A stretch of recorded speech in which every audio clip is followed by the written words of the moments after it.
अच्छा, सबसे पहले इसमें इसने ड्राइंग का बोला है ना, तो जरा ड्राइंग का देखते हैं हम।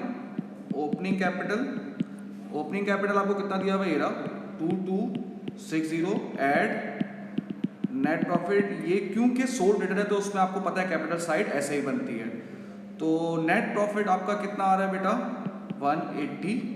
अच्छा, इसमें जो है देखें लैंड रिवैल्यू हुई है, लैंड की वैल्यू बढ़ी है 1500 से। कितने से बढ़ी है भाई, 1500।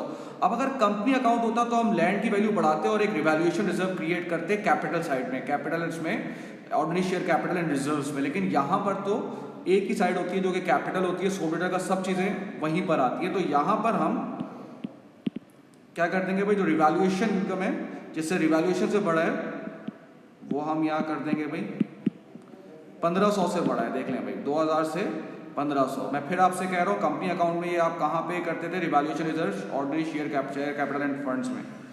फिर लेस होगी यहाँ पे ड्राइंग जो कि हमें नहीं पता, और capital eight and. Capital and कितना दिया हुआ है, ये दिया हुआ है 3540। तो ड्राइंग आ रही है आपकी 400। ठीक है, अब हम स्टार्ट करते हैं बेटा इस सवाल को। आपको ऑपरेटिंग प्रॉफिट दिया हुआ है 180, ठीक है। अब डेप्रिसिएशन आपको निकालना है। अब जब आप डेप्रिसिएशन निकालना है आपको, तो आपको ये प्रोविजन फॉर डेप्रिसिएशन दिया हुआ है, तो आप प्रोविजन फॉर डेप्रिसिएशन का ओपनिंग अकाउंट मतलब अकाउंट बनाएंगे। ओपनिंग इधर, क्लोजिंग इधर, जो एसेट जा रहा है वो अपना डेप्रिसिएशन लेके जा रहा है, और इनकम स्टेटमेंट ये आ जाएगा डेप्रिसिएशन फॉर द ईयर। तो आप देख सकते हैं बेटा ओपनिंग ये दिया हुआ 500, क्लोजिंग ये दिया हुआ 470।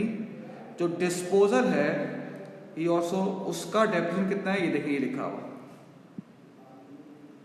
60। तो डेप्रिसिएशन फॉर द ईयर आपका आ जाएगा 30। ठीक है भाई। अब इसने यहाँ पे खुद ही बता दिया लॉस ऑन डिस्पोजल है, तो वो मैं ऐड कर दूंगा भाई, लॉस ऑन डिस्पोजल 2000 का। फिर इन्वेंट्री बढ़ रही है 10 से, डेटर बढ़ रहे हैं 30 से, और पेबल कम हो रहे हैं 40 से। उसके बाद आ जाएगी भाई यहाँ पे इन्वेस्टिंग एक्टिविटी। अब इसने खुद ही बता दिया बेटा, परचेज किया हमने non current asset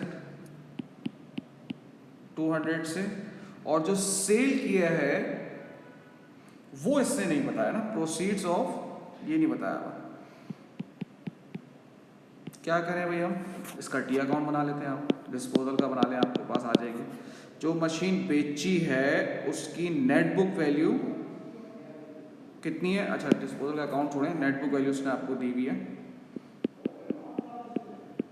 net book value कितनी दी हुई है बेटा, 20, और रिजल्ट इन यहाँ पे आता था सेल, और ये आ रहा है लॉस कितने का, 2 का।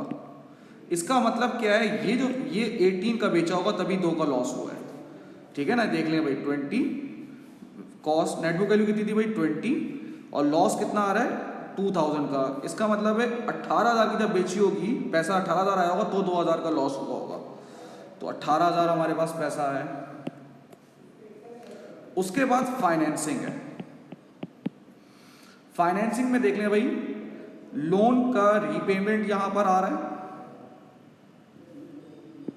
500 से, जैसे वहां पे डिवेंचर होता था वहां पे यहाँ पे लोन आ रहा है भाई, लोन रीपेमेंट 500 से, तो यानी कि 150 की लोन रीपेमेंट कर दिया आपने। फिर वहां पे डिविडेंड आते थे, यहाँ पे ड्राइंग्स आ रही है जो हमने सवाल के शुरू में निकाली है। तो ये आपका सवाल इस तरह से हो जाएगा।